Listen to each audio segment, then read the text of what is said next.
Glasgow Underground News Network. Coming through needles up quicker past to heaven. Recent politicians feel as fast as golden safe. I hope your lions burning fires. What you've done to this place. And I can't take no more of Alrighty, welcome to this week's G.U.N.N Glasgow Underground News Network. My name is Kip. You'll find me over on YouTube under Kip 1883, Freedom News Hub 2.0, and Kip's Clips will get you where you need to go. My co-host, as always, is Kev. You'll find him over on YouTube under TruthTube451. Now, I don't know what the hell we're going to be talking about tonight, Kev. We've got Martin and Days in the house, but there's it's been, I don't know about you, mate, it's been a relatively slow start to this 2014. I know there was a few slow news days and stuff, but right now, bit of a mix in it, because this month seems to have flown in on one hand, and then, like you say, news-wise, it seems to be a constant cycle of weather in the UK. Today we've had a bit of a washed-out one in Glasgow, but we were just talking before the show, it's hardly winter, Kip, but yet it's breaking news in the UK.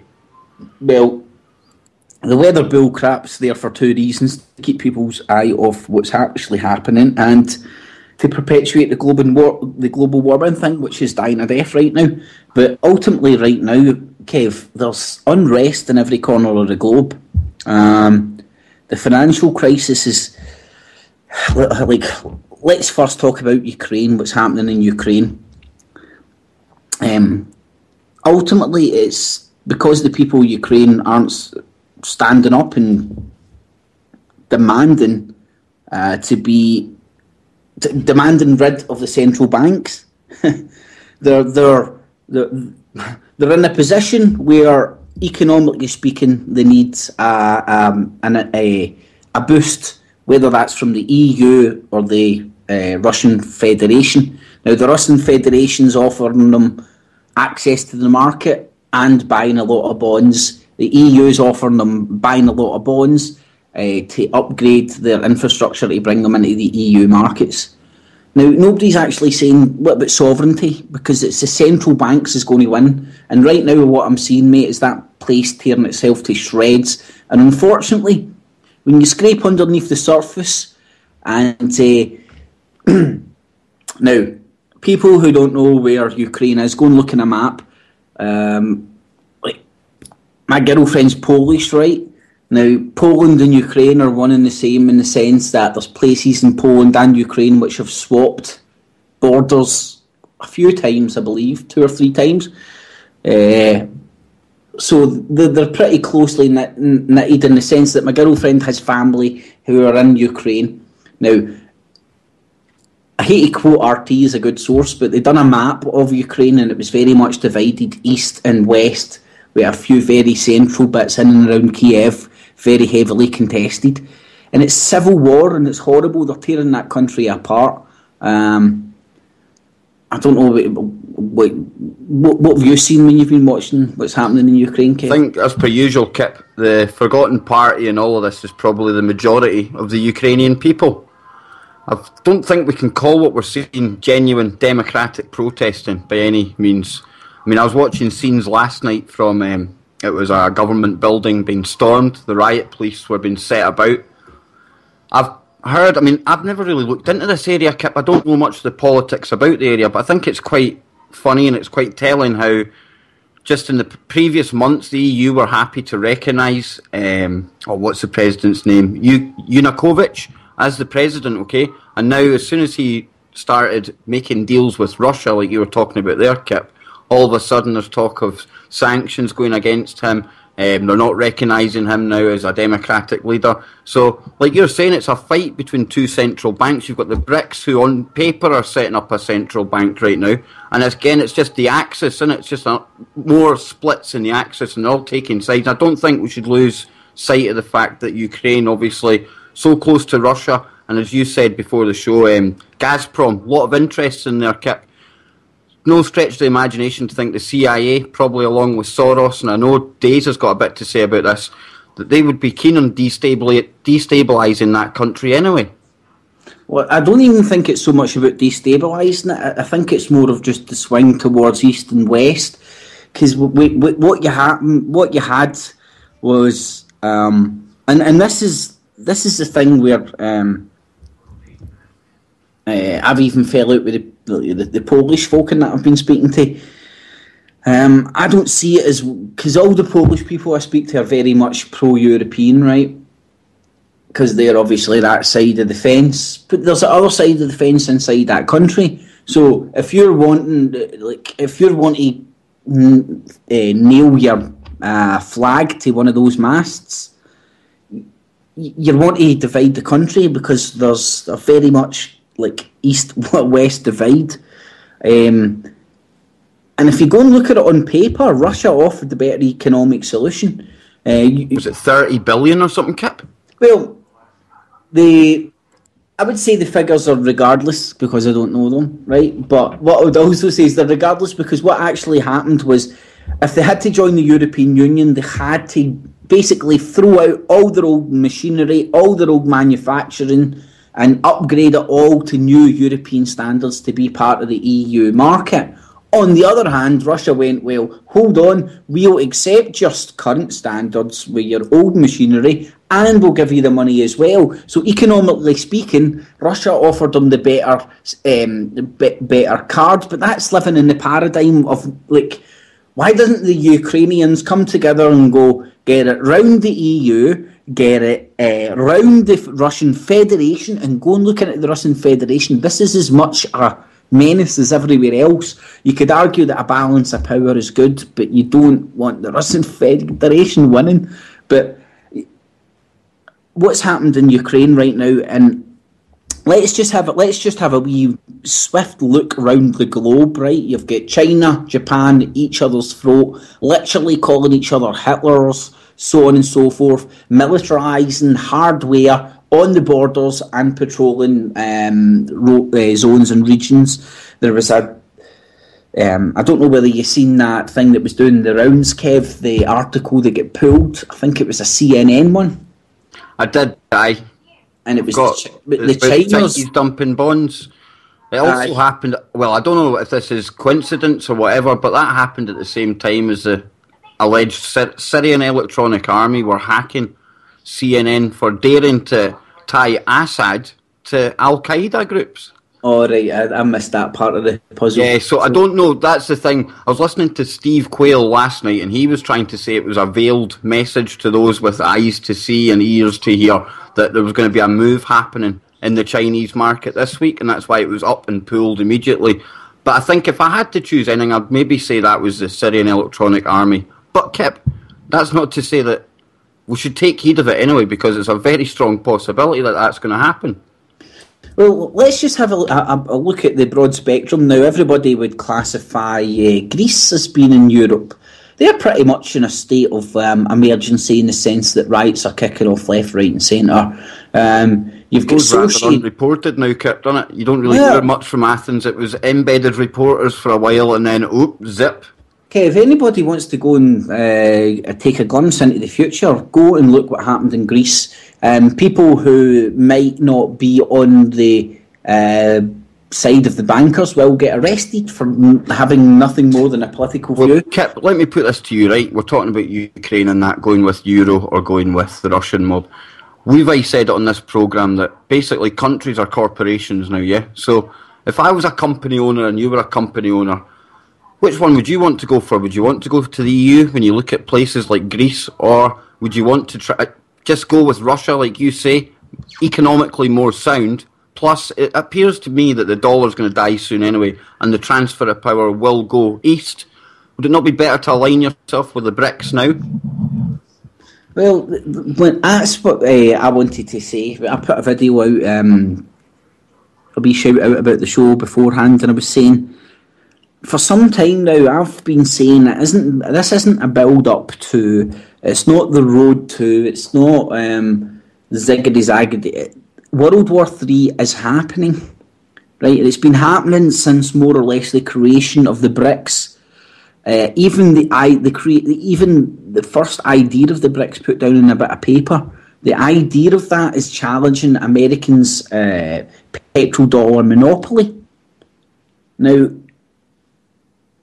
people, even the biggest skeptics in the world, will understand that monopoly had something to do with the Iraqi war, the Libyan war, so on and so forth. So you had those individual so-called sovereign nations getting snuffed out because they could have been challenging the petrodollar, which is America's monopoly on the world. But now you've got a consortium. You've got BRICS. So I don't know about you, Kevin. And let's see what happened with Geneva 2. Everybody turned up. Iran get kicked out. What did Russia do? They moved their largest aircraft carrier straight into the Med, right off the coast of Syria. They haven't. Americans there moving aircraft carriers in close to Russia for the Sochi Olympics. There's an Iranian Navy on the move. Crazy times, Kip. Well, the Iranian Navy, I think, for the first time in their history, are actually now patrolling the Atlantic. 2 frigates or something. They might murder. That's right, man. See, before we move away from Ukraine, Kip, sorry to interrupt you, but I know Days had been looking at colour revolutions and what's going on in the Ukraine, maybe historically as well. Days, what have you got to say on the whole Ukrainian subject right now? Just to touch on the basics, hi Kev. The protests in Ukraine are organised by USAID, the National Endowment for Democracy, Freedom House, George Soros Open Society Institute, and a host of public-private NGOs. And this has turned violent. We're seeing the fruits of that just now. Just to touch on the basics of Soros revolutions, they're traditionally based on socio-political reasons rather than regime change. 80 to 90% of people in Eastern and Central Europe are motivated by these issues. They don't care about the political system. They're basically trapped in survival mode. Colour revolution is a term that was widely used by the worldwide media to describe various related movements that developed in several societies in the former Soviet Union and in the Balkans during the early 2000s, marked by coordination beyond ordinary protesters, not people power as much as the power of the people that pull the strings and wear the masks. The objective is for a loss of individuality within the genuine initial protesters and for the target to be subject to emotional engineering and applied behavioural psychology. The subject usually doesn't realise mass media is very important in promoting colour revolutions. The revolts that we see are wars actually between PR machines ruled by wealthy, powerful people, corporations or governments. So it's really who's funding this stuff, you know. If you look into the Ukraine funding from 2003 to 2006, you see from the Western USA, the NGOs, it's all about the geopolitical interest. Every country makes a decision whether it's worth to engage in a colour revolution. Sometimes the countries try and inspire colour revolutions in other countries by proxy. Gene Sharp wrote the book on it. The USA is the leading power in the technology. The propaganda is updated constantly.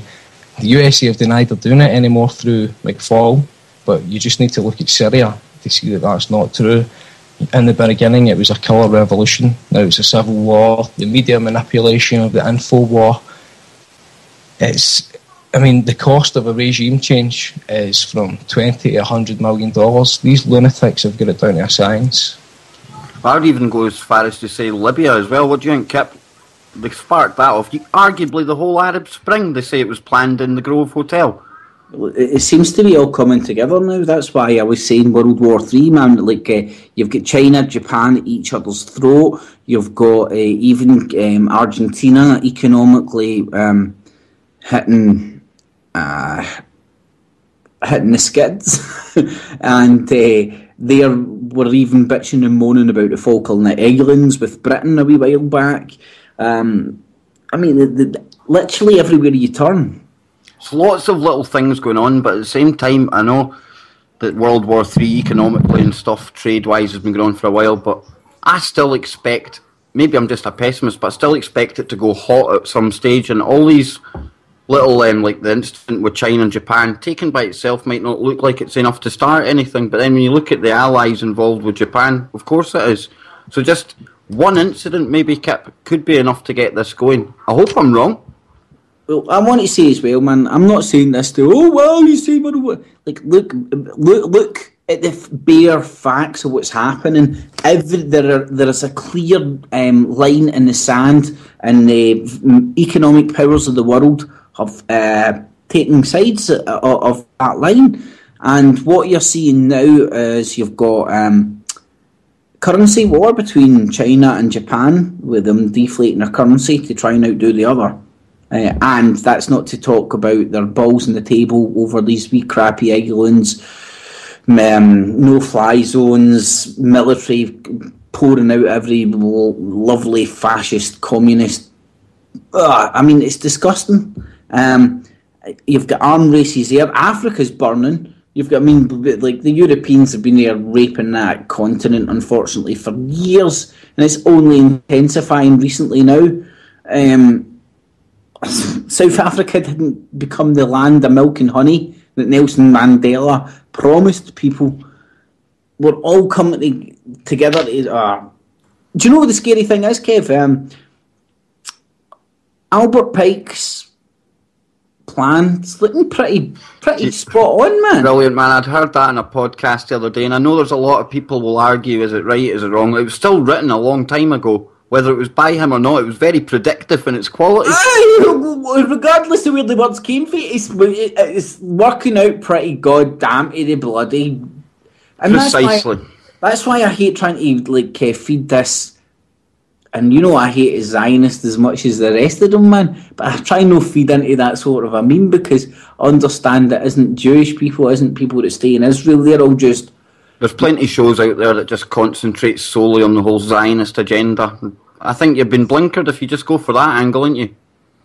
No, man, I don't know, man. I don't even want to say it's ultimately the Vatican, but like we're all getting played like fiddles, man. And even somebody was talking about the protocols of the Elders of Zion. Another contested man again. Seem to be really pretty fucking accurate, Kev, man. And I don't know about you, it's kind of scary. And then you wake up in 2014, and like if you watch BBC, ITV, your usual lame, you would think, oh, bad weather, and I don't know, somebody get more. Well, if Nostradamus had written The Elders of Zion, it would be a multi-million selling book by now. Okay, that would have added some gravitas to it, but I don't care who wrote it. They were clever because they called it basically right. And anyone who hasn't looked into that, you should really go and check out. There's some good stuff on YouTube. But again, Kip, whether it's right or made up, very, very prophetic, shall we say. Well, I think what's happening right now, in the sense that everywhere's getting lined up for a hot war. Us on the very western tip of Europe, Kev, we're probably the safest place, I would say, in the sense that everywhere else, like Greece, place is pretty much kicking off. Italy, there's been a good few riots. Spain. There was even a bomb in Italy the other day, Kip. I think Holland was away to visit the Pope, and there was a bomb went off outside the church or something in the middle of the night before they were meant to meet up. So what that was all about, I do not know. But I just remember catching that in the news. I didn't pay it probably enough attention as I should have. Kev, here's something that you might be able to expand on, man, and I've heard it mentioned a few times, and I've never been able to shoot it down. But a lot of people say this is just like Gladio continued, or Gladio 2.0 or whatnot. So, what do you see this as just an expansion of Gladio? Because Gladio was documented. I see basically the trouble in and around the Caucasus areas has been. That's what I've heard described as Gladio 2.0 as well. It was run out of. There's seemingly is a CIA office in Istanbul in Turkey, and that's where the link to the Boston bombing comes in, Kip, because it was Graham Fuller who used to be the head of that office, and he was quite close to the Tamersland. That's it, the Tamersland brothers, their uncle. Remember the dodgy uncle? Mm-hmm. Well, he was connected. That's where he was connected to the Istanbul office, and that's where Gladio 2 was run out of. The best place I would say to go and get Gladio 2 information would be, is it James Corbett and Sybil Edmonds on Boiling Frogs post. Absolutely, I mean, I can't do the information justice, but basically what was happening, Kip, was in and around Italy and places like that, they were blowing things up and blaming political opponents, weren't they? Well, it was more or less blowing stuff up, blaming it on people who they didn't want to exist, primarily done through NATO, US. You could argue then that the war on terror and the whole Al-Qaeda threat is a Gladio continuation then, really. Well, Kev, if people go and look at the facts of Gladio, right, Gladio was there to demonise the natural, honourable, right-wing movements of countries that existed, and it was to demonise the ones that were having impacts and getting somewhere. And it wasn't because these right-wing people wanted to blow shit up, it's because, they're peaceful, they just want to be want to be an independent country, not part of the EU. Well, Kip, I don't know if you've caught crosstalk this week about the Ukraine, and basically one of the, I don't know if he's a spokesman for the protesters, but he's basically calling most of the violent protesters provocateurs. He's saying that's government paid off shells out there causing most of the trouble, while the real protesters, the real right-wing opposition, aren't in the middle of it. But at the same time, you've got Klitschko, the boxer, calling for the protests to continue. They're hardly defusing the situation. Kev, I said this in one of my videos, man, and like, Jesus, I got the flack from it because obviously my girlfriend's Polish and she's very pro. No, she isn't pro EU. She just hates the Russians, right? She does, that's what she wants.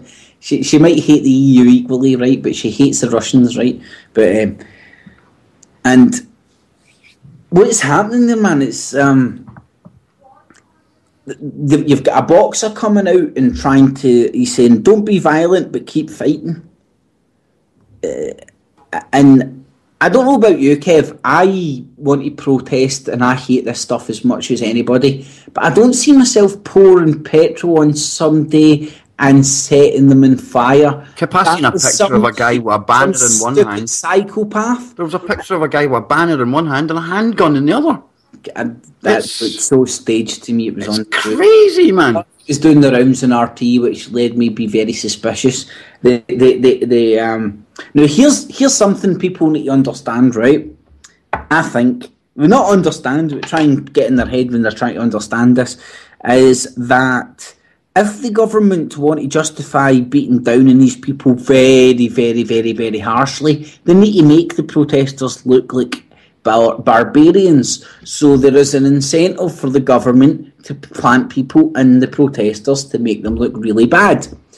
On the other hand, there's incentive when I see this to be more true, because these protesters don't seem, not the vast majority of them, seem content of setting up barricades. And I mean, Kev, it's like a war zone. I've seen war zone. There was war zone. Set up bloody what do you call those things, like bloody barricades and stuff with a It's unbelievable, man. There's like one of these homemade drones you can get, and it was like filming aerial footage of it. And like you say, it's like it's like a war's taking place there.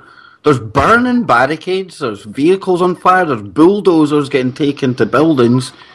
It's mental. No, it's not good, man. And this is the thing that annoys me. The people of Ukraine should understand. We want sovereignty. See, the reason we're going begging for money is because we believe we owe the central banks money. See, the central banks, go and screw yourselves. We'll keep our own economy to ourselves. We'll print money for the people of Ukraine, for the businesses of Ukraine to produce stuff for the people of Ukraine, and the money that the government will give to the people will be at no interest loans, and nobody can understand that they can turn around and tell the EU and the Russian Federation to go and stick it.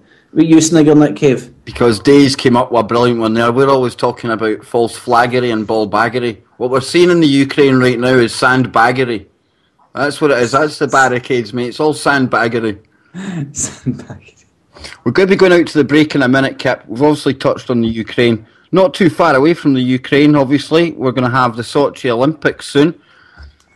I don't know what you think about what's going to happen there. We obviously had the Bandar Bush threats, alleged threats in the build-up to it. And the internet is awash with theories right now. It's a buzz.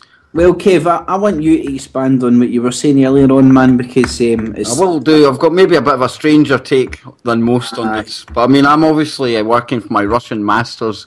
But I don't know if he's going to be too happy with this one, Kip. No, it sounded interesting when you were... I've only half heard it, so it'll be interesting when you expand on it. We'll be going out to the break in a minute. Don't forget to head over to truthfrequencyradio.com homepage, and you can... from there, you can donate some hard-earned shekels to the network, keep us afloat, or also you can get yourself a bumper sticker. That is right, Kip. You can get a bumper sticker from there, and what better way to spread the truth than to carry it about on your automobile. So join us after the break, and straight after this show will be Chris Everard, and straight after that will be the flagship show itself with Chris and Cherie, Truth Frequency Radio. Kev, best place for a bumper sticker's on your forehead. Do you know, I've got one from Alex Jones and it's on a laptop. See?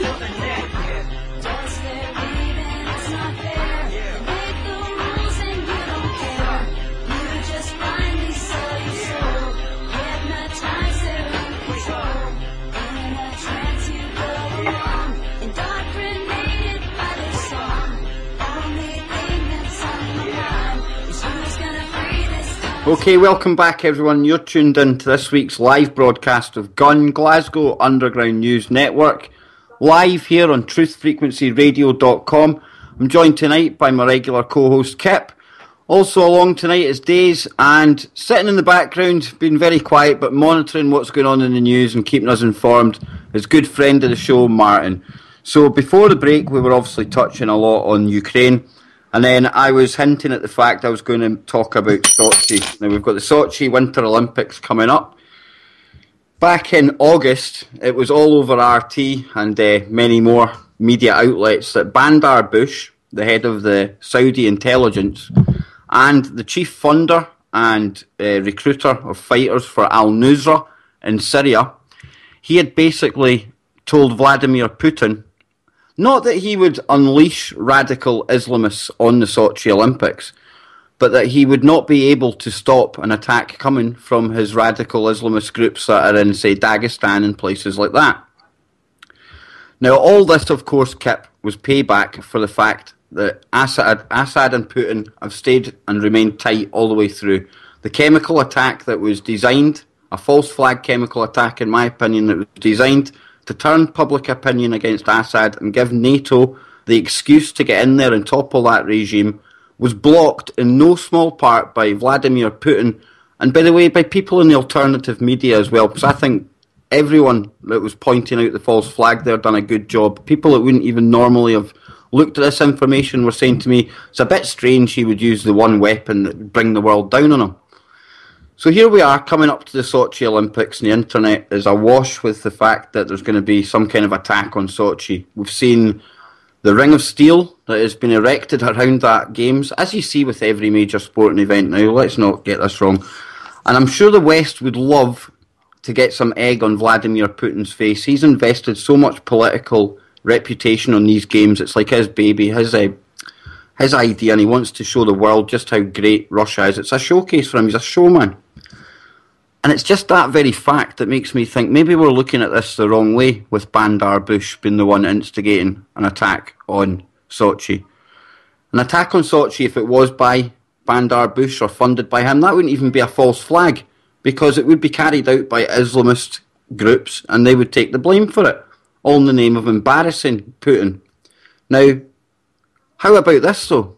What if Vladimir Putin, being the showman that he is, sees the eyes of the world all peeled on Sochi for these games, and he decides, right, I'm going to take centre stage, and he himself actually unleashes a terror attack, a proper false flag, to be blamed on Bandar Bush's minions, okay? Now, he's got the evidence there. He can point back to all the news back in August, the open threats that were made, and at the same time he can say to the world, look, these animals that the West and NATO are backing in Syria. There's remnants of them. These people associated to them are attacking basically the world. The athletes of the world are here and they've attacked it. What better excuse would he have then to basically look justified in his stance with Assad and also take it a step further? Could he then maybe even justify going in and getting his own armaments into Syria, where he would love to be, Kip, again, for the whole Gazprom thing? Get a pipeline out of there, get it up into Turkey, get Europe supplied with even more stuff. I don't know, it's a bit of a way out there thought, but if you look, this goes all the way back to Benghazi, Kip, in my opinion anyway, because we heard back then that the Russians sent a delegate to Ankara. They spoke to the Turkish government. They said, look, we know what's going on in Benghazi. We're seeing the fact that they're shipping the weapons up, they're shipping the fighters up. Sort it out, deal with it. The foreign minister from Turkey is alleged to have visited Benghazi that day. And this was no consulate, no embassy. You couldn't go in there and get a passport changed or anything like that. It was a gun running up. Could it be that even Putin was the one that activated a cell of terrorists to go and take out Benghazi? And would that be the same kind of cell that he would use to attack the Sochi Games and then to be blamed on Al-Nusra or one of the Dagestan groups? What do you think of that, guys? Is that just me going into woo-woo land, or is that something we really need to watch out for? Kev, I think it's brilliant of you to throw that out there, mate. To be honest, at the moment, I find it hard to buy, but I think with all these situations, the most bizarre scenario is probably the most closest to the truth that any will get. So that's one angle that we always need to take. I don't think Bandar Bush is really taken into account. If that's true that he said that and there is an attack, we've seen these Black Widow suicide bombers that are allegedly going to attack the place. But I only see one winner out of that, Kip. I only see Vladimir Putin using the world stage and actually coming out of it looking good. Kev, backing up exactly what you've said there, man, we would be very naive to believe even like as it's presented to ourselves, even I don't know whether Kev caught the fire coming out of my mouth. He would have wondered why I was making fun. I was going to try and extinguish you there, man. Kept just setting himself on fire. Last week we had Days on his hot mic. Bit of the Obamas with a hot mic going on. Nobody will ever know how fuming I am. But no, but Kev, we really need to explore every option, and it's always more. There's always a different dimension to it, especially what you're all presented with, and especially as like I don't know.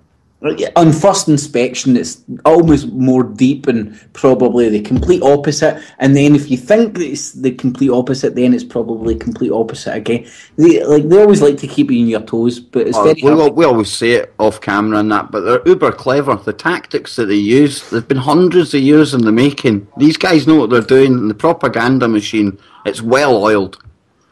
But see what you're saying there, Kev. Like, ultimately, right now, your different thinking, which I very much appreciate, is the first time it's been introduced a different thought pattern other than Russia wants the Sochi Olympics to go by with the least incidents as possible to project a good image of Russia. That's where I'm still at the moment. But you've put a different point of view out there, man, and it's very much... it's just something to consider if there is a bombing. Let's all just not jump on the bandwagon from Saudi. Could it not fall into the bracket, right? Very much the bracket. Me and you, we've spoken about this many a times. We've never been caught in the stupid paradigm of like, oh well, you say that Russia and Obama and Putin are fighting each other, but they're all part of the same team. And an analogy I've always used is that, well, you've got one big corporation and they have different franchises. The different franchises are Britain, America, Russia. So they value, it's like having two McDonald's on opposite sides of the street. They still fight for customers. Yeah, they work in tandem, but they've all got their eyes on the big job, don't they? They're selling you the same shit at the end of the day, but they're still they're wanting more people through their doors.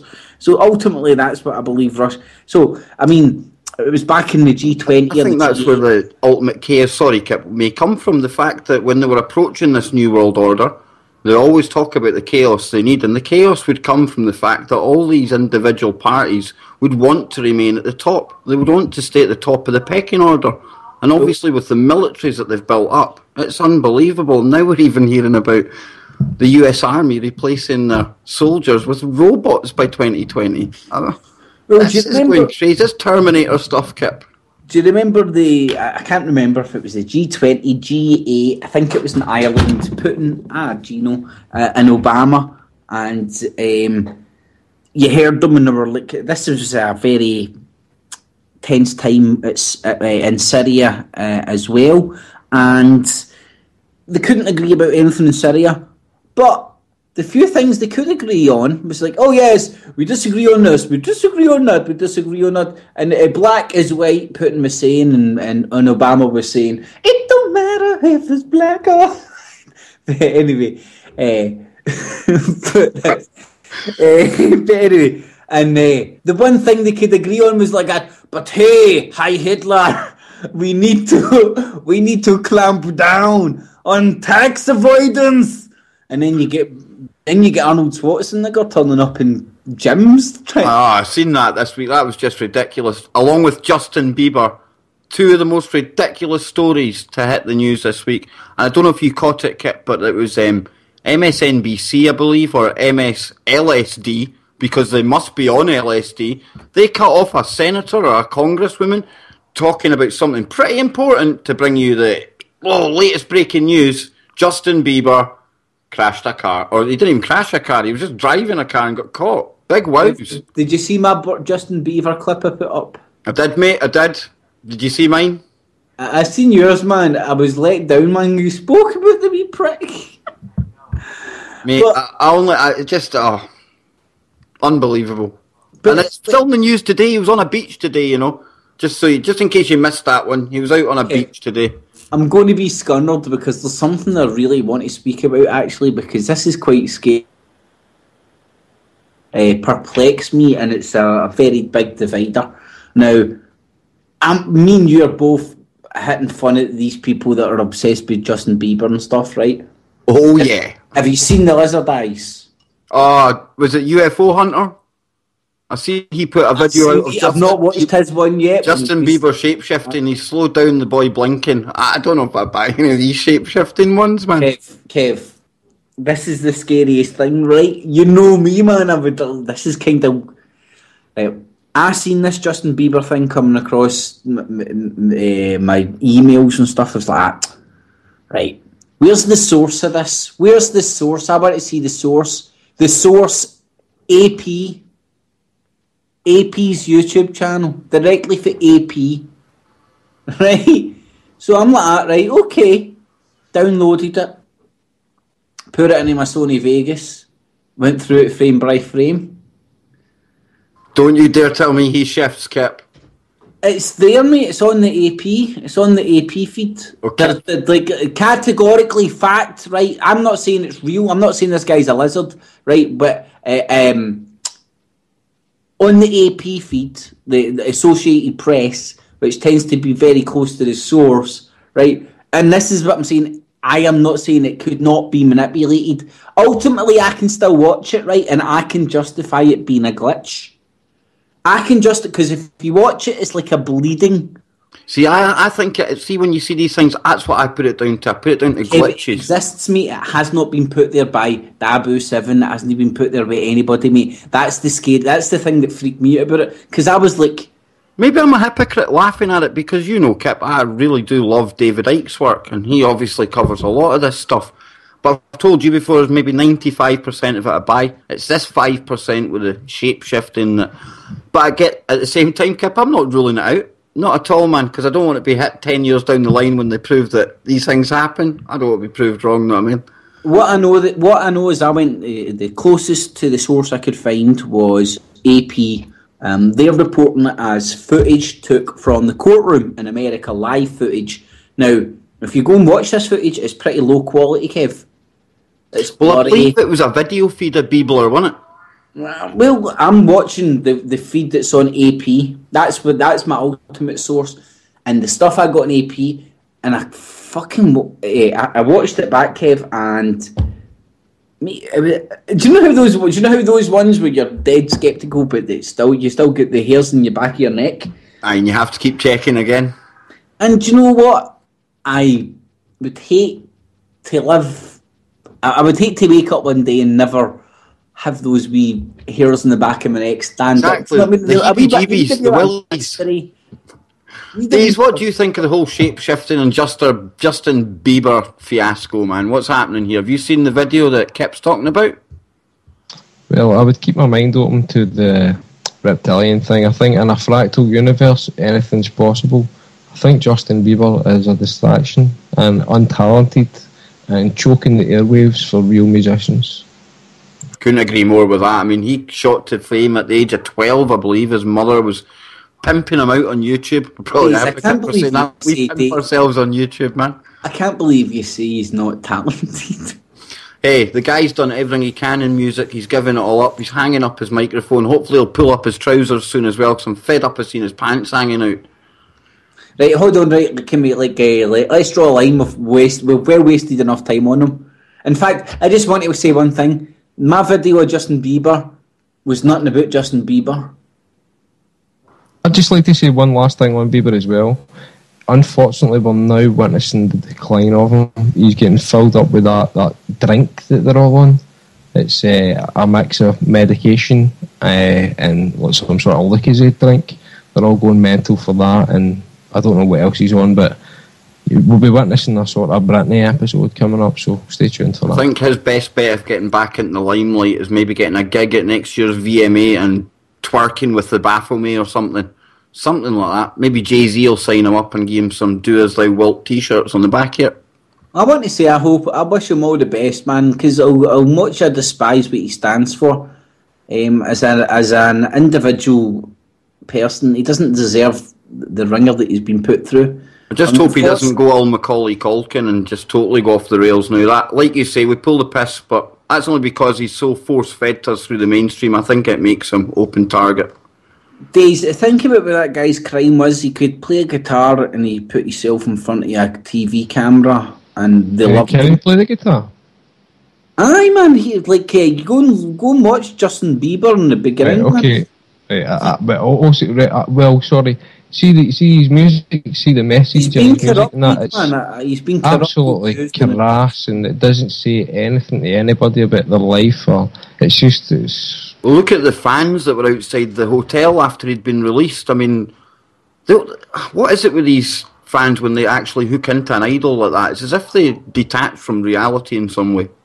It's fun and idolation. It's obsequiousness. Kev, this actually uses the opportunity to touch on and expand on. Mind when we were on Chris Everard's show and Ewan himself were talking about Satanism or like that sort of occultism, that tends to be prevalent within the music industry. And if you look at it within a time frame, it tends to be when media, not so like nowadays you would call it social media, but it seems when media was exploding and stuff, and it seems to me that we were given the Beatles, we were given the Stone Roses. I'm not saying that these people weren't individual entities, but what I'm saying is they were hyped up to the extent they were. The marketing, the fucking hype. Yeah, it's clever advertising and marketing, wasn't it? Like the Beatles music would always still be the Beatles music, but they could have been I don't know how true it is, but I heard when they first went to the USA, they were relatively unknown and they bussed people in, and most of the people didn't even know who they were actually going to see, and they were just told on the way there they were going to see this giant new band. They were all worked into a frenzy, but they didn't have a clue who the Beatles were. And again, it's just advertising. You put that out on the television, and then all of a sudden, bang, there's your idols. Well, not so much in the last 6-8 years or whatever I've been interested in my music, but when I was younger I really was, and I was interested in the history of music and stuff, and if you go and look through it, you tend to find the same characters the same. Well, Kip, maybe Daze is the best man to ask. He's actually been on in the industry, so to speak, and you've also done, I believe, acting training, Kip. Daze. You've kind of flirted around the edges of these things. I mean, is it as seedy as me and Kip maybe think it is, or is it just all advertising? Well, to be quite honest, it can be as seedy as all that. I remember, and this is without a word of a lie, I didn't even mean to bring this story up, but when I was in youth theatre, I remember, I'll not mention the person's name, but we were doing a show, and he was dressed in drag, and it was like a Tina Turner show, and basically we were like kind of a long way from home, and we were sort of backing him up, like doing the singing and stuff, and it was, I told you I would give you taxi fare. You know, no, it was a case of cock it or walk it, basically, you know what I mean, and it was like I'll walk it, you know what I mean, but it was that was a bad experience with it, but there wasn't too many bad experiences like that, you know what I mean. No, it's just I don't know, it just still seems rather... But, I mean, look at Ben Fellows. I was just going to say, the whole BBC scandal full stop as well. But I think it sort of goes throughout everywhere, though. How many times were there teachers in your... I know one teacher that, as a child, me and my friends used to call a paedophile. Do you know what happened to him? Probably done for paedophilia. He ended up getting, Kev, that's funnily enough, man. He ended said it before. You said it before, Kip. The best alarm is a child, because they can tell. They pick up on it right away. See, maybe, again, sometimes I feel like I give people too much respect, in the sense that I think they're more rounded. But see, if a child if a kid's brought up right, in the sense like, well, here, hold on, everything's good in the hood, just don't let anybody touch you there, kind of thing. And it sounds so simple, but I think it is that simple. Kids are the best alarms. But kids get shut down here. Don't call him a paedophile or whatever. And there's umpteen times, right, that twice I've known that people that as I was growing up, adults that were classed as paedophiles ended up getting charged as paedophiles. But that's not to mention the many other ones that were just... You would deliver. What gets me talking about paedophiles these days, Kip? This is what annoys me. We always knew anyway, but now we know for a fact. Every single keystroke that's ever made on the internet is basically logged and collated somewhere, okay? Now, why ain't they just doing a broad sweep of anyone who's ever paid for any kind of child pornography, visit any of these sites, snuff sites, the works? Because it's there, Kip. They can find that. They can easily root these people out. But yet you have to wait for these silly little individual operations like U3, all the other ones that come along, and then they identify 100 people that used their credit cards. Come on. Let's stamp this out. Let's at least use this spying thing for some good while it's there. Let's use the apparatus to our advantage as well as them spying on us. Well, Kev, I would love to answer your question. Sorry, but I know it's a bit of a rhetorical question, because everybody sitting here knows the answer to that, man. And it's just unfortunate that the vast majority of us actually understand the answer to that question, and we live in a society where we're unable to project our will, and the majority of the will of people want to clamp down on paedophilic institutions such as, I don't know, the Bank of England. How can you say the Bank of England is a paedophilic institution? It funds this stuff. It's the will of a few, like Harriet Harman at the head of them, that are trying to change the laws for all of us. They're wanting to make this kind of thing normal. They want incest to be participated by all the family. As long as nobody's hurt, it's all good. What the hell does that say about all of us? Kev, give us all a wee rundown of Harriet Harman's CV, mate. What's she got on her CV? She advocates the fact Prime Minister at some point, yep. She's also very still I believe she's like deputy leader or something of the Labour Party still, is she not? She's still up in the higher echelons. Well, let's just see what she was batting for, what she decided to champion. She was trying to say that if there was pornographers out there who were filming children, so long as there was no bruises and no harm came to the kids, hey, it's all good. Don't worry about it. Nothing to see here. Move along. Same attitude towards incest. So long as it was going in within the house, it's none of your business. Sorry, man, I'm a bit distracted, man. I've got people outside my door. But anyway, exactly, mate. Like, this scumbag of a politician, a woman, is sitting up there in Parliament, and ultimately, I watched Bill... oh, Jesus, what's his name? Bill Maloney? Bill Maloney, brilliant guy. Pie and Mash films, brilliant guy. I watched him, and I'll use these words sparingly, pounding her, mate, and it was brilliant, man. And she obviously couldn't answer, and she went up to the police, and he's like, Harriet, you're a fucking paedophile supporter. But he wasn't saying that, but... Well, we've spoke about PIE before, the Paedophile Information Exchange, which was alive and well in the UK, and then morphed into the entity that is Liberty. There's a push on here to actually normalise this crap, and I think that once the, air quotes, gay agenda's out the way, and that loses its coolness and its trendiness, and I don't mean to be demeaning to anyone, I'm talking about the subject in general. The next group might be the bestiality mob, but I tell you what, eventually we're going to end up at the paedophiles being normalised, and it'll be me and you that are getting into trouble for even pointing out the fact that what they're doing is wrong. Even thinking about it by that point will probably get us in a thought crime jail. Nah, Kev, honestly, common sense has got to prevail. Ultimately, when... They're even trying to bastardise that term common, though, with your common core and your common purpose. Common sense, 2-3 years from now, it's going to be the Orwellian Wonderland, Kip, that we always worried about.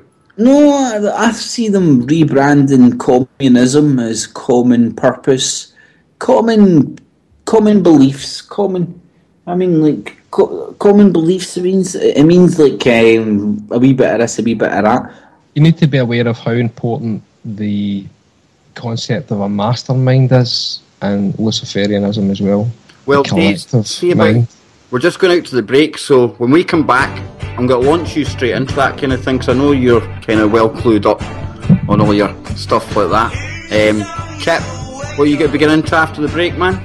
Yo, I'm going to be going into how to deal with rowdy neighbours. Your neighbours playing football right outside your door. And I've got a nanny story that fit right in with broadcasting.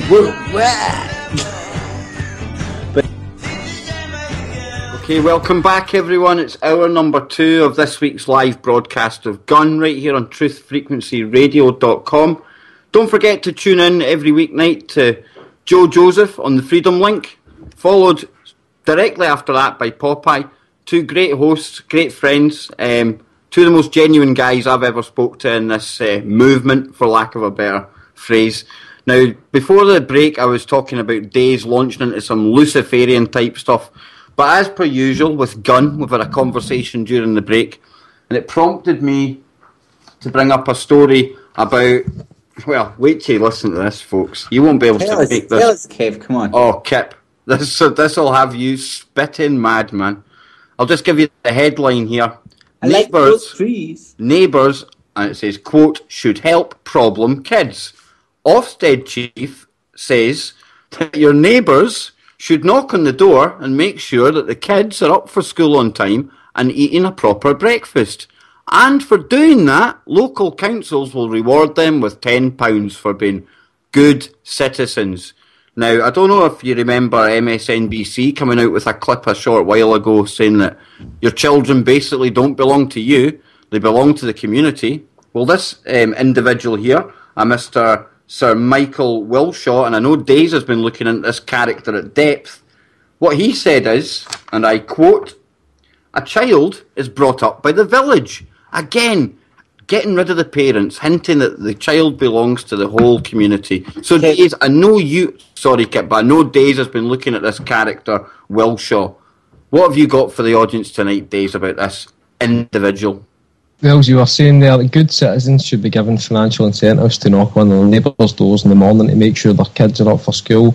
That's from the Ofsted chief, Sir Michael Wilshaw. He's a common purpose lover. At the same time, he's pressurising teachers with ever worsening conditions, telling them to stop moaning about it. They're too familiar with the pupils and they weren't under enough stress. They didn't know what real stress was. They needed reminding. Shouldn't be afraid to tell people that they're bad parents and that. He reminds me of the quote from Chaplin's The Great Dictator: machine men with machine minds and machine hearts. It's constantly more and more and more is required for the workers for less and less, and the promotion of scarcity. Fight for the scraps and Longshanks table and grass your neighbours up.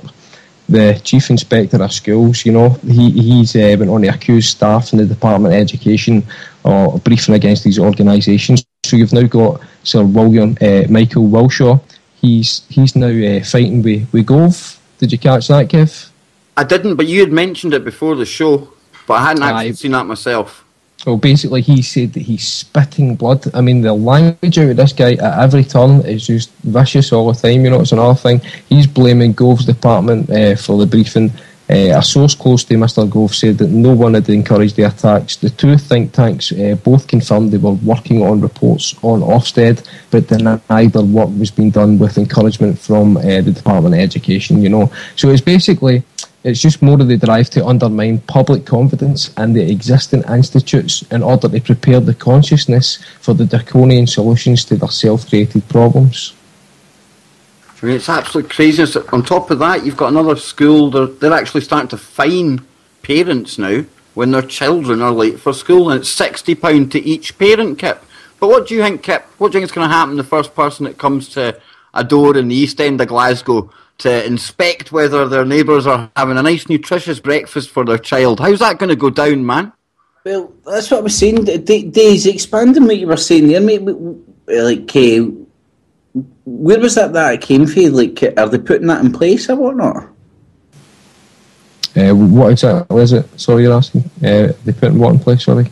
It's the Ofsted chief. He's actually making a recommendation, Kip.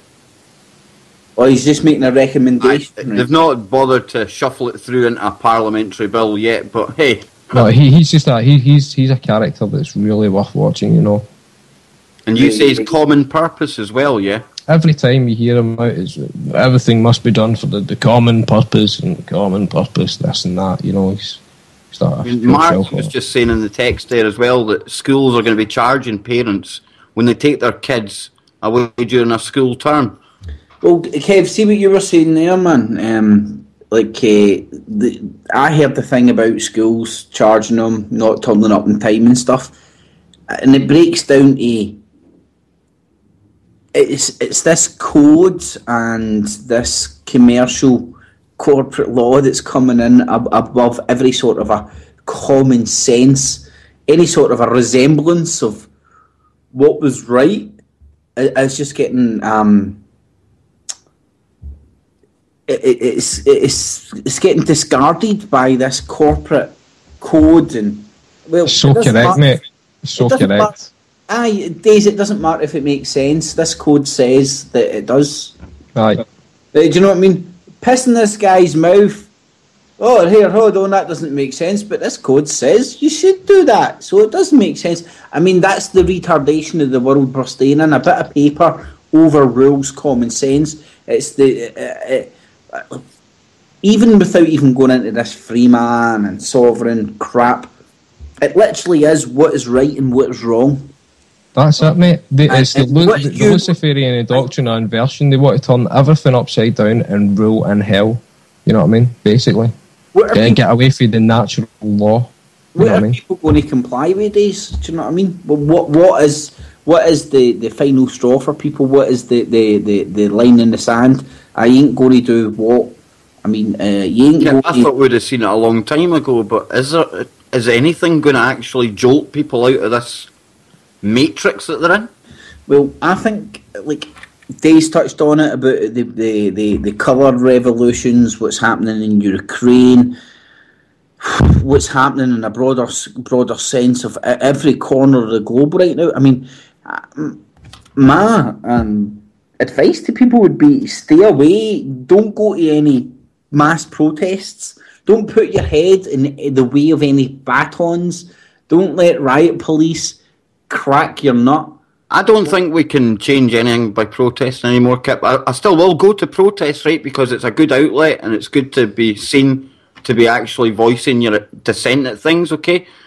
But how many times have I said now, I think the best we can do is just get into small networks and try and live around this beast system that has been formed around us. And Days, what have you got to, you wanting to pipe in there, man?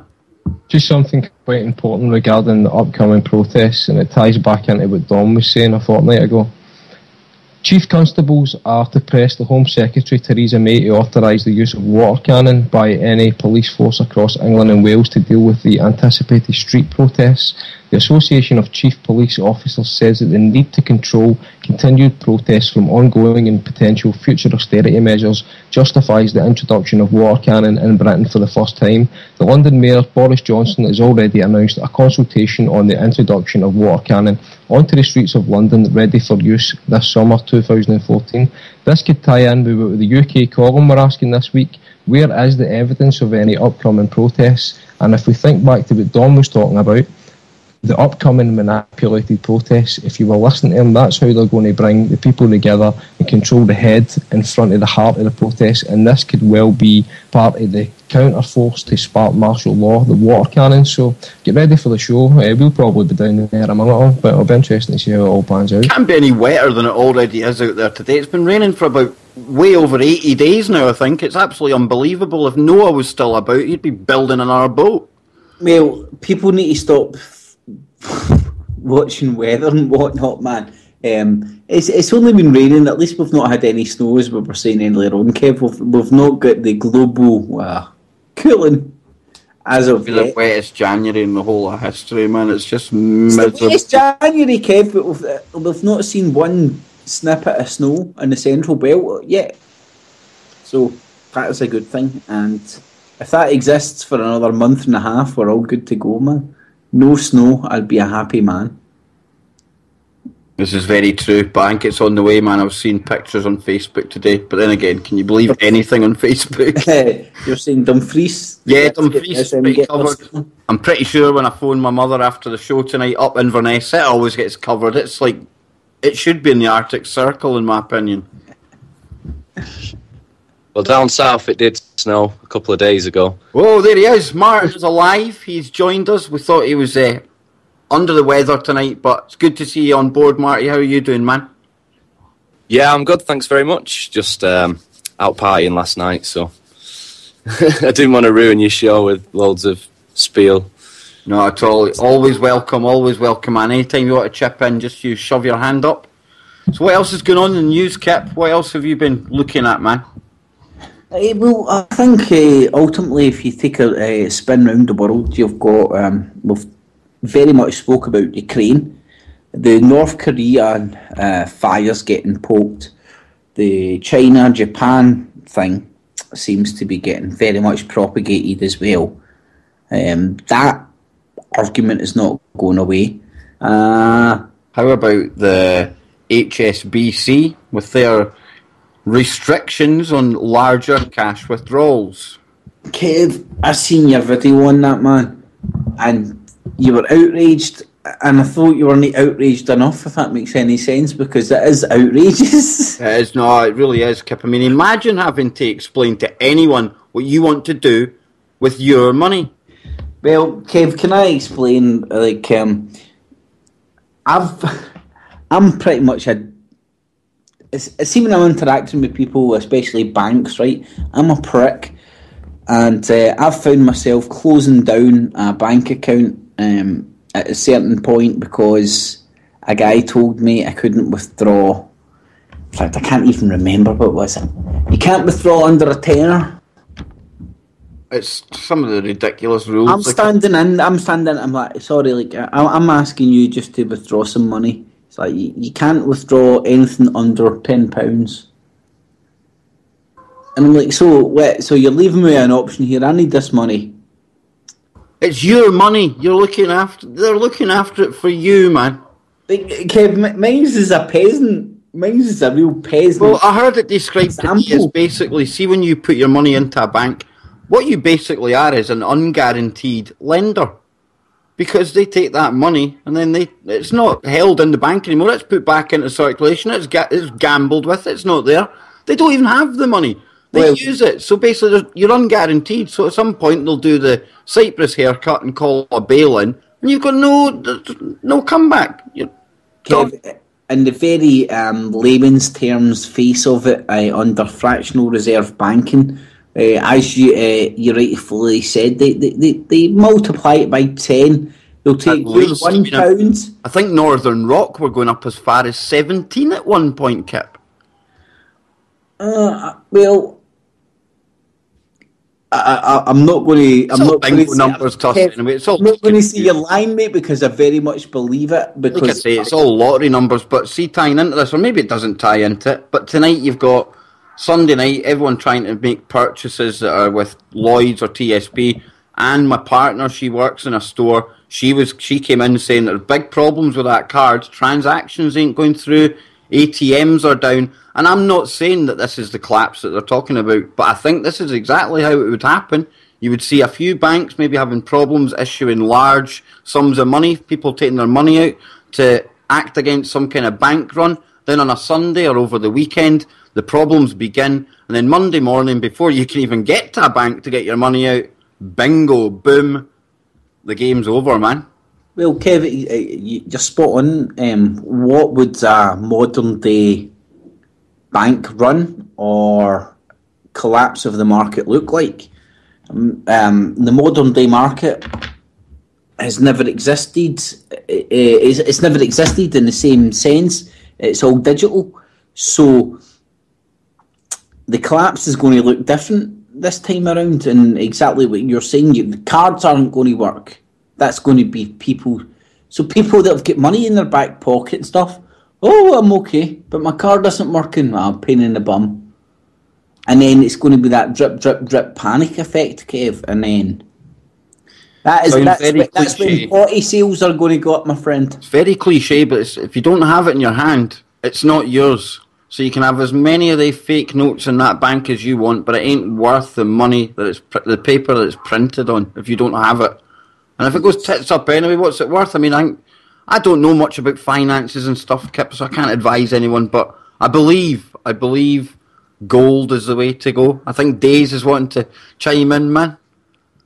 Just let's not forget, HSBC set up thousands of accounts in Jersey for clients that had drugs and arms dealers, so we should really be asking them for evidence of how they're spending the money. It's a very good point. Were they not the ones involved with the cartels as well? Sure will, mate. Sure will, yeah. Jersey and Guernsey. Put your money there. And you see places like HSBC getting fines for these things when they get caught out. They say they get caught out. But it's just it's like a tax. They're just paying a tax to whatever local government it is because it's just a drop in the ocean for these companies for what they're making under the table. Well, HSBC, man, they get caught laundering 20 bill, and they get fined 3 bill. Makes money. On you go, Days. Basically, I just came across an excellent website today. It's called searchthemoney.com. Just got to share it with you. They say it's bringing transparency to the Conservative Party funding. You can enter the name of a Tory MP, donor, company, industry or postcode to follow the paper trail of friendly fascism. The teamwork with the big corporations, the benevolent charities, the NGOs, the third sector, the man behind the curtain, elephant in the living room. Searchthemoney.com. That sounds a good source to go and look at. You were also talking before the show about BitCloud, Days. Do you want to expand on that a bit? It was the first time I'd heard of it. I don't know if Kip's heard of it, but we talk about Bitcoin all the time. Do you want to tell us about BitCloud, man? Sure. Just reading from it, it's an ambitious project that has been launched that the developers hope could one day replace the current internet.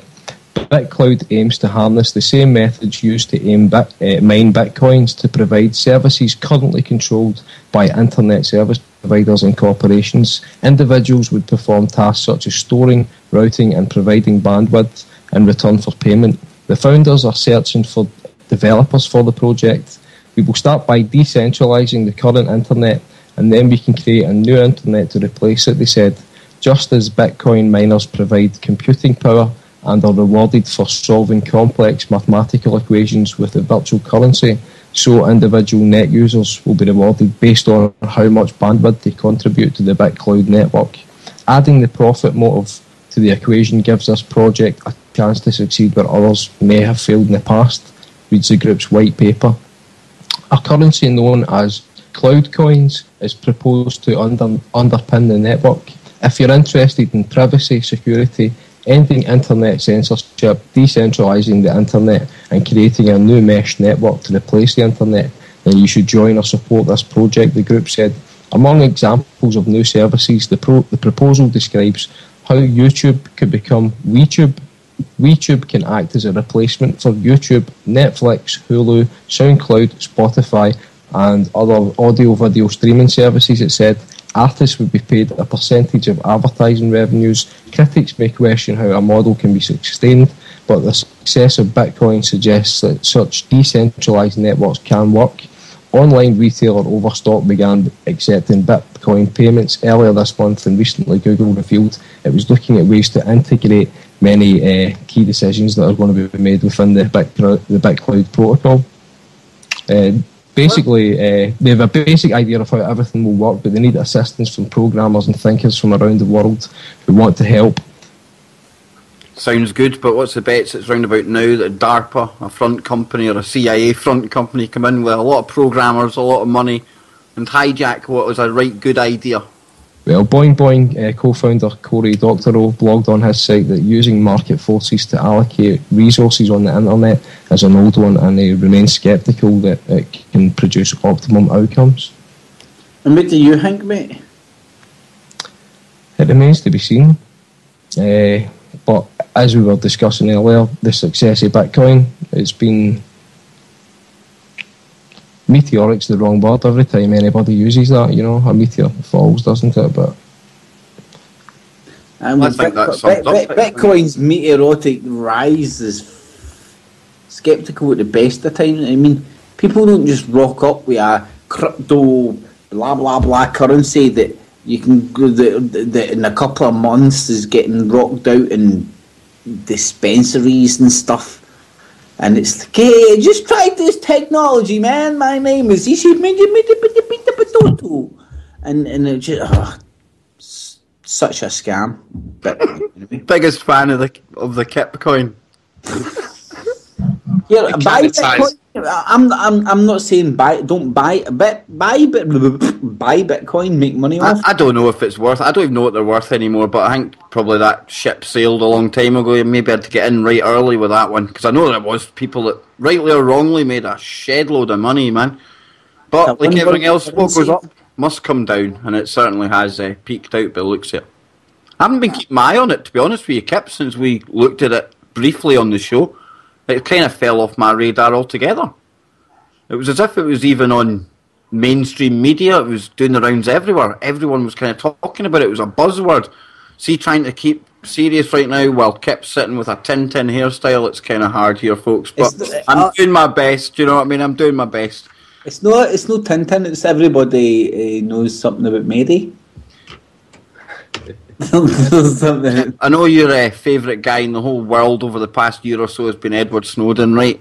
Now, he's due to go on a German TV channel tonight, filmed in a top-secret location in case these killer ninjas out of Langley get him from the CIA. He's actually going to be talking about not so much the NSA surveillance on the people, but he's going to be hinting at the obvious economic espionage that goes on. And the examples that are used are things like Siemens.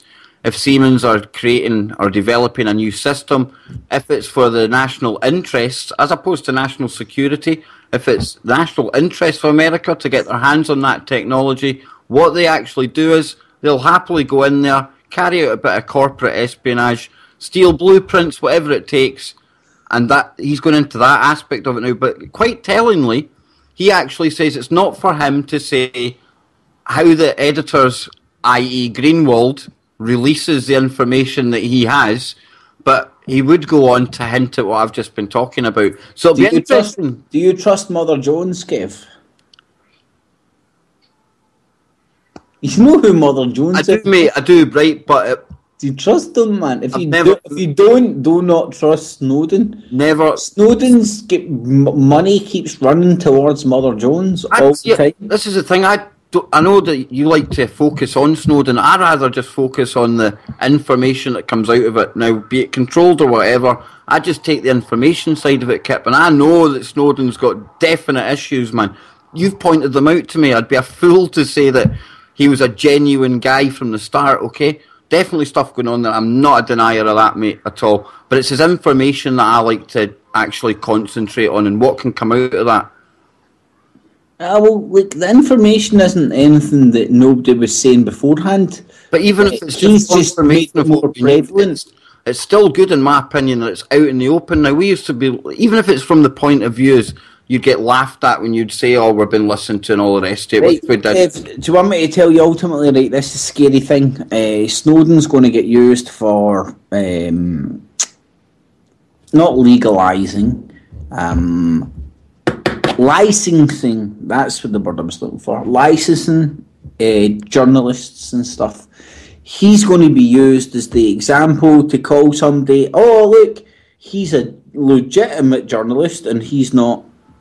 So the people that are only going to be allowed to publish stuff is going to be legitimate licensed journalists. So just like, but there's two. It's like driving a car, Kev. Doesn't prove, rights, mate. We just want you to make sure you're okay. That doesn't prove that he was wrong. That doesn't prove in itself that he was actually controlled himself from the start. It could even just be a case of, and I'm not saying this is, but the right guy came along to use as that vehicle to get that legislation through. It doesn't necessarily, he's just a patsy then, basically. He's been used. It doesn't mean he was wrong from the start, man. I just don't bother dwelling down on the Edward Snowden bit. It's the information that came out of it. And it always will be for me, man. Well, there's lots of information that came out, but what information, Kev? Tell me what information. Well, I already said to you, it was good to get it out in the open about PRISM for a start. One thing I would like to see more of, though... All stuff that was previously reported before the... with Wayne Madsen and stuff like that, but it was good to see all the actual training documents, the NSA documents on it. I'd love to see what else he gave to them, because allegedly it's only one... See those documents that he's came out? Kip, you don't get any proof that they're real, other than it's just the PDFs that has been presented? You bat this back and forth all night. You're never going to accept that. I'm not even arguing against you. It just doesn't bother. I don't dwell down on that part. I just deal with what's coming out of it. I'm just trying to understand what the hell he was used for, man. The guy's been used for dead dot. Who he's been used by? Like the fact that you've now got ABC is Snowden a Russian spy? You're like, oh, you talking shit, man. It makes it like the fact that they're trying to frame him as a Russian spy is quite pathetic, because now it makes you go, well, there's no way that you get in today with Russia. Although the Russian intelligence agency might have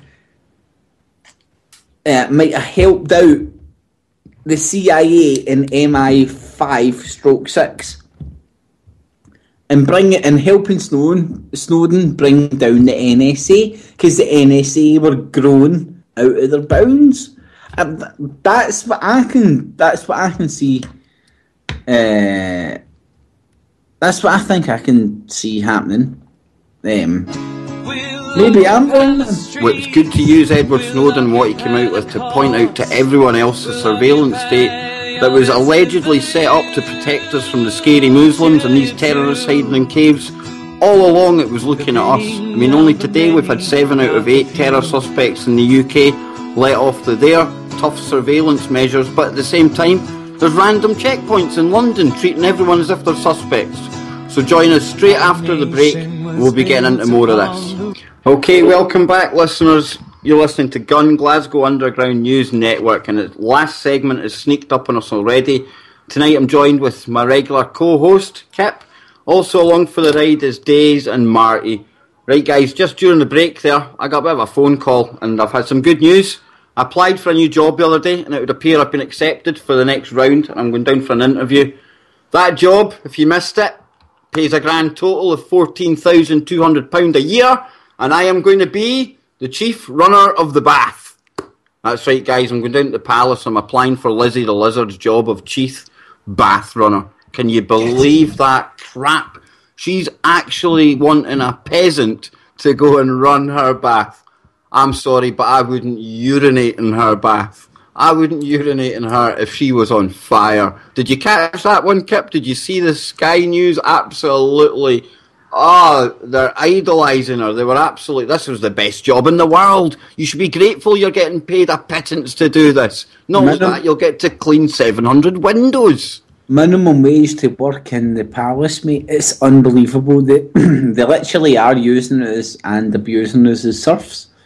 Because when you look at minimum wage is not a livable wage. You can't feed and... It's a big, big difference between a minimum wage and a living wage, Kip. Good point to make, man. But like, I don't know, man.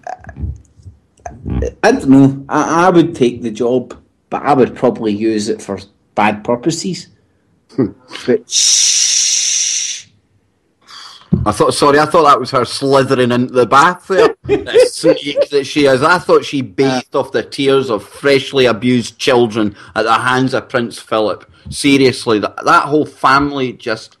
It's time to get rid of them, really. 2014, really? Do we still need these people? I really want to say something, I've called for the hanging, drawn and quartering of that bitch before, man, and in fair play, because what she stands for is horrible, man. In essence, it's horrible. But I've also said I don't give a crap. She can keep her shiny stuff, her nice wee buildings. She can keep her wee trinkets and stuff. And even the people that are calling for revolution and that just now, I don't even want revolution. I don't like to turn up to a protest. I don't want to turn up to riot cops and have to, but I have to, and not have to, but pour petrol on people and set them on fire and go, hey, I'm so cool.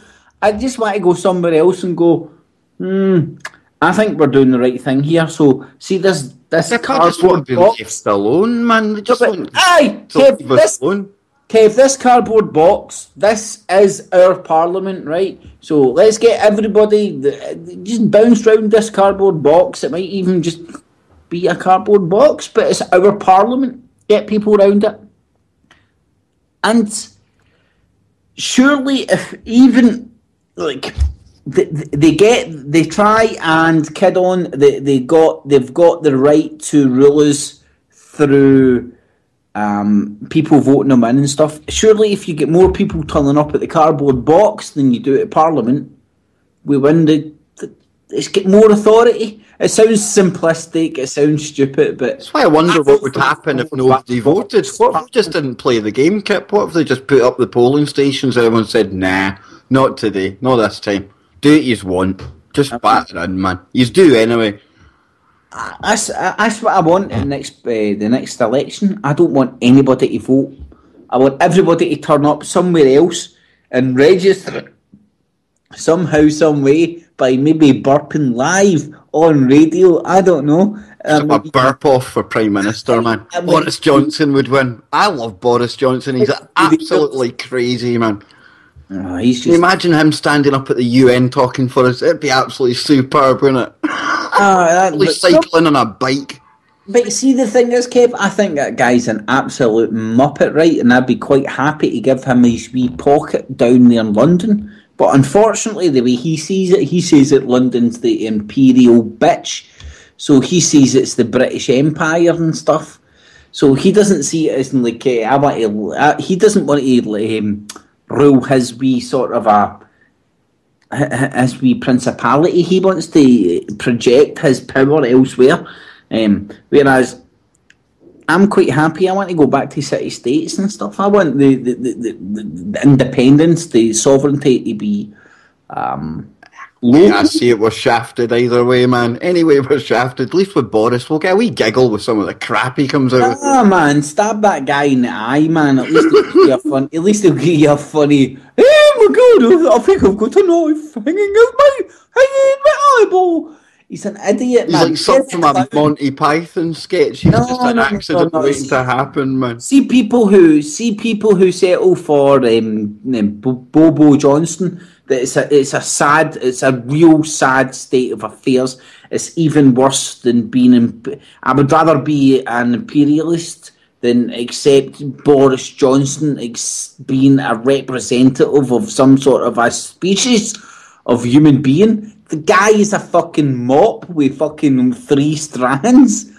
I mean, I literally have seen mops and butchers that do undercover abortions with more personality than him, man.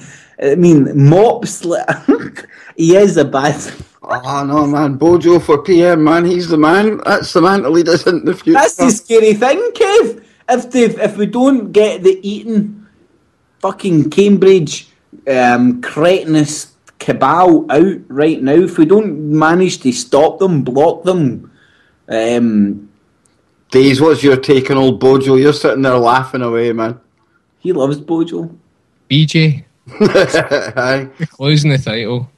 That's it's all in the title, man. There's the clue. So what else is happening, guys? Come on. We're all 20 minutes left. Quick roundup. What's the things to be keeping our eyes on? I definitely keep my eyes on Sochi. I see lots of... Well, you've even got the Kremlin. They're in Dagestan daily now, Kip. I think you posted videos about that as well. Killing terror chiefs, if you want to call them that. Keep your eye on the South China Sea, America, China, Japan... boiling kettle right in there. That is where it's going to erupt. Days, what are you going to be looking at, man, in the weeks ahead? Well, you've got politically, you've got the Obama political super PAC operation that once buried Hillary Clinton's White House ambitions. It's now rapidly converging around her possible 2016 presidential bid, conferring on her enormous early advantages in money, expertise and voting targeting techniques. Well, what can you say about her? A psychopath, anti-social cancer who will probably go on to win at a canter as they change the acceptable mask of fascism from black to female. I was just going to say, we've had the black president, now we need the female one. Here, hold on a sec. Hold on. Kev, I'm going to tell everybody what Obama thinks about Hillary Clinton. Hey, hold on.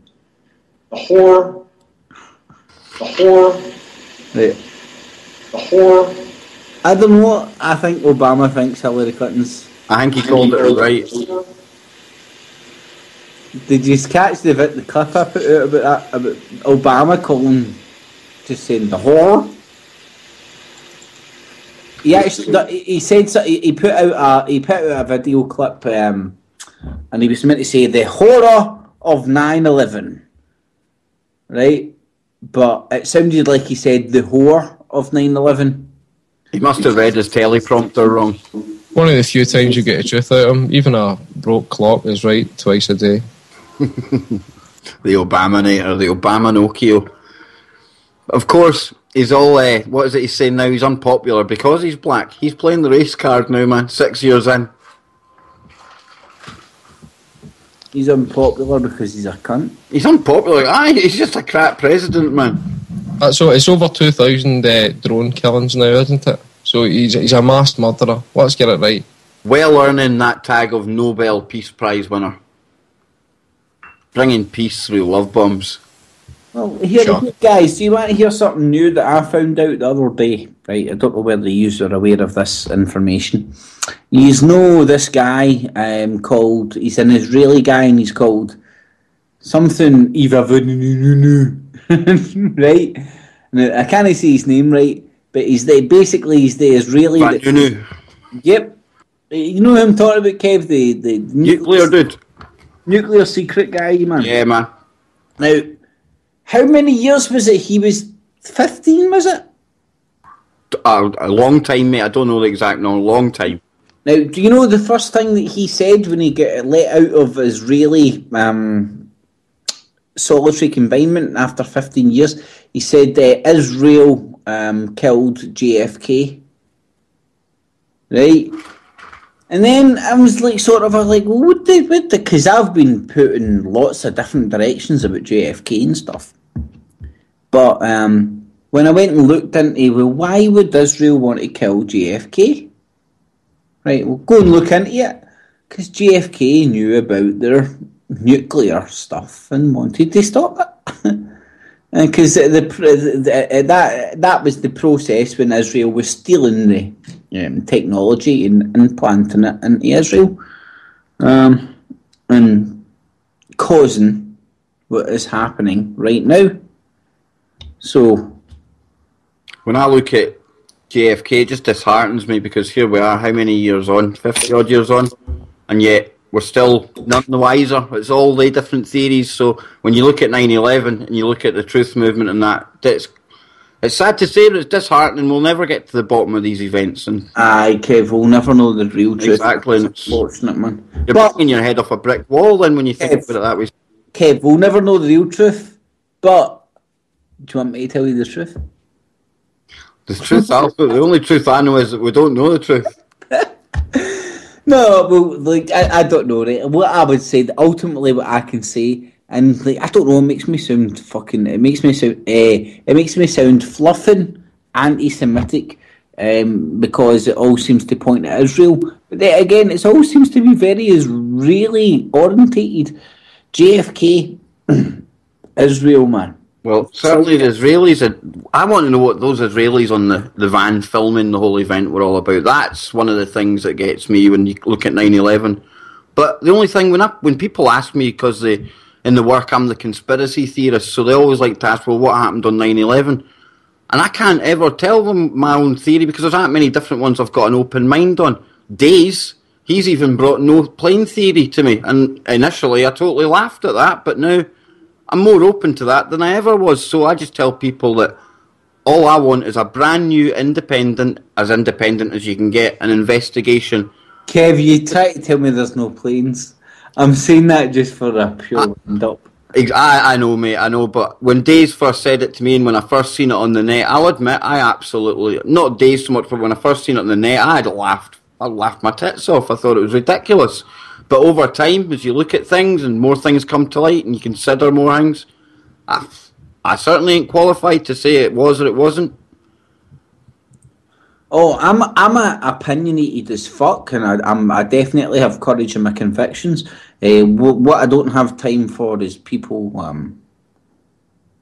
shutting other people down for having a different fucking point of view, man. They'll sit and tell you, look, they put out all this propaganda to sell you this story. The propaganda they put out is amazing and stuff, and then condemn people that they perceive as bought that, if that makes any sense. Well, you were the one that brought the no plane the theory back to me. You're a believer in that. What do you think about 9/11, man? What do you say to people when they ask you about the event of 9/11? Kev, I wouldn't say I was a believer. I think belief imprisons the mind. We should try and learn things every day. I need to remember to watch my language around you. You're like some mad thesaurus. You'll pick up on my every word. Sorry about that, mate. I didn't want to imprison you with my words. 9/11, though, it's what it's been used for in ultimate effect. I mean, would you guys would agree with me that it's produced the truth movement, the truth feeling, the truth way of life, the truth brain space. You know what I'm talking about? The truth, like that would allow us bunch of guys for the UK to speak together and all have certain things in common. I think it's a gateway of understanding. Brilliantly said, man. It seems that way though, doesn't it? Because it's definitely brought around a lot of us around the same table to discuss this stuff, man. Definitely. Just give a shout out to Nickerchief as well, you know. A lot of respect for that guy. He's got a totally different opinion from me. But it's really interesting, the stuff that he brings to the table as well. So it's a really interesting question, but it's it's what it implies, you know, if certain things are true. Well, I don't know, man. I think people have got different ways of approaching it as well, man. I mean,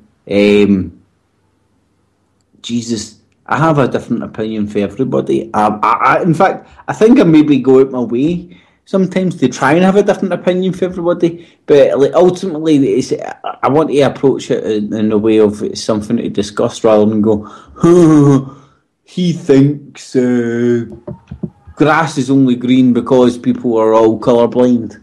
Do you know what I mean? I think that the important thing you say as well is what happened off the back of it. You know? Yeah, like, what's the ultimate outcome in it? Like, Marty, what about you? What's your take on 9/11, man? I still, think that it was a horrendous crime that was committed that day, and many agencies were involved, and it was awful. It's something that I'll always talk about, and I'll always try and put information out there. But I do believe strongly that it was mainly the Zionist entities that were running the show that day. Once you start looking at the names of people and putting the connections together, they're the names that pop up, unfortunately, and they're they've got such a grip on the planet, politically, financially, as they say, follow the money. So. Yeah, certainly, man. It's be one of the topics that will be discussed for years and years to come, and probably will never get any clearer, Kip. What is it, 100 years, and then they disclose stuff? Something like that? That's it. Just so that we're all out the way and all dead, then we'll find out what really happened. I mean, Building 7, to me, that's a good thing to point out to people. There's still people nowadays who've never heard of Building 7, if you can believe that. There really is. So that's a good way of, like, getting people to look at the subject in a different light. Well, let's here's some really hard hitting facts. Dancing Israelis, there wasn't 5 of them, there was 3 of them, but 5 of them ended up getting extradited because they get tied back to the company. There was bombs found on the bridge with a bunch of Israelis who turned out to be Mossad agents, right? And I'm not talking ain't about the buildings, I'm talking about stuff that happened on the ground here. These Israeli agents, their names get blacked out in statements and stuff, and they get sent back to Israel, obviously, and they get interviewed and stuff. Yeah. And there's no denying that these people were dancing, these were the dancing Israelis.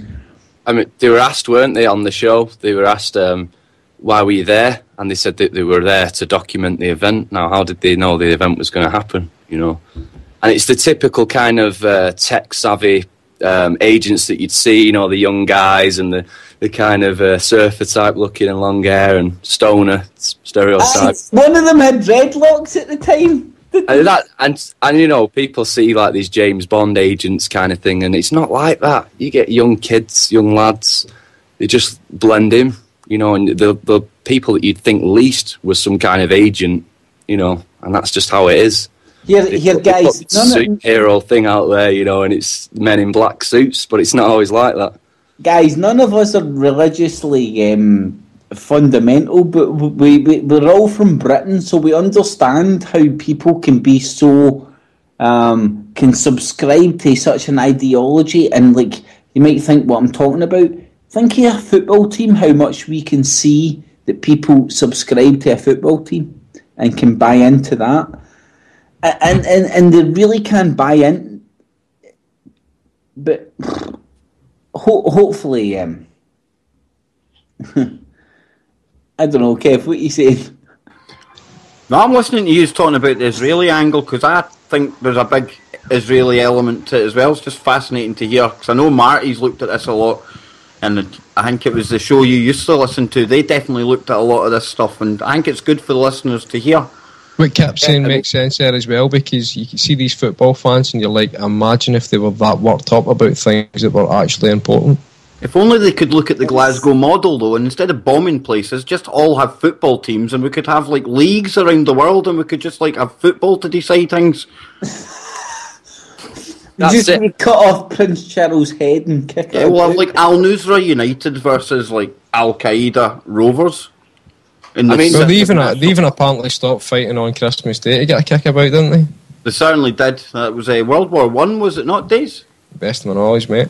Yeah, I mean, at the end of the day, they're all just men, political tools, pawns, dogs, as they get called. Know what I mean? So, I mean, yeah, it's however you look at it. Going back to what you were saying there, I mean, whether it was Zionists, Jesuits, Freemasons, all these groups that are all relevant and part of the conspiracy within a conspiracy, they all share the same fundamental thing, this satanic Luciferian agenda. And, it's quite shocking. And when you go back and read the text from history and, Agenda 21 and all the stuff, it's like, wow, there's so much stuff for people to look at.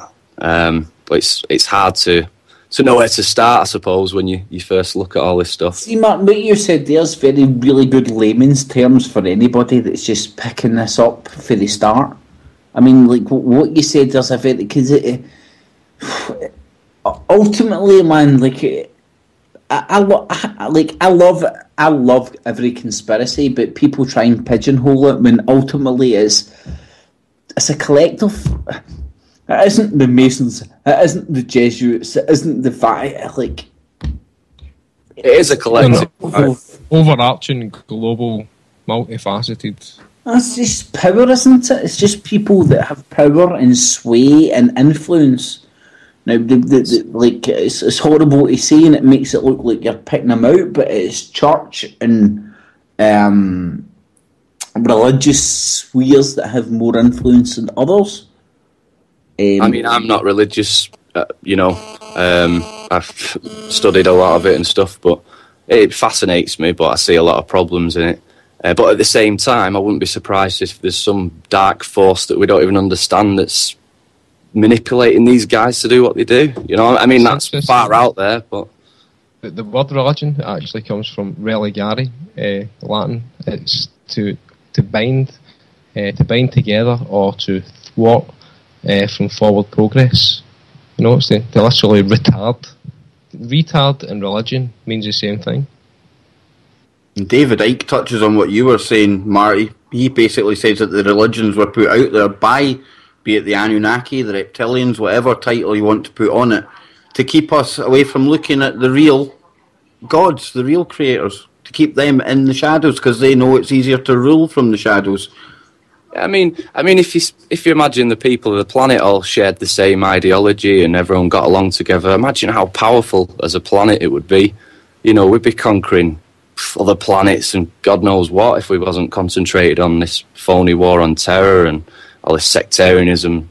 I think that's why they even want to break up the community spirit, though. Even on that micro level, a community, it can be strong. So take that onto a global level.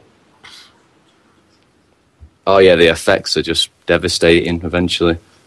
That's why they've got to hide in the shadows, and it's like, what's the Mossad catchphrase? By deception we will wage war, Because most people want peace most of the time, which is a problem for controllers that are hell-bent on waging war, Yeah, definitely. If people out there are interested in, the crimes of the Mossad and stuff, if you look up the Mistravim, or it's pronounced in Arabic, Musta Arabin, and that's actually like the forces that look like Arabs and speak all the languages fluently, and they basically blend in with all these Al-Nusra, Al-Qaeda rebels and stuff, double agents, a lot of nasty stuff.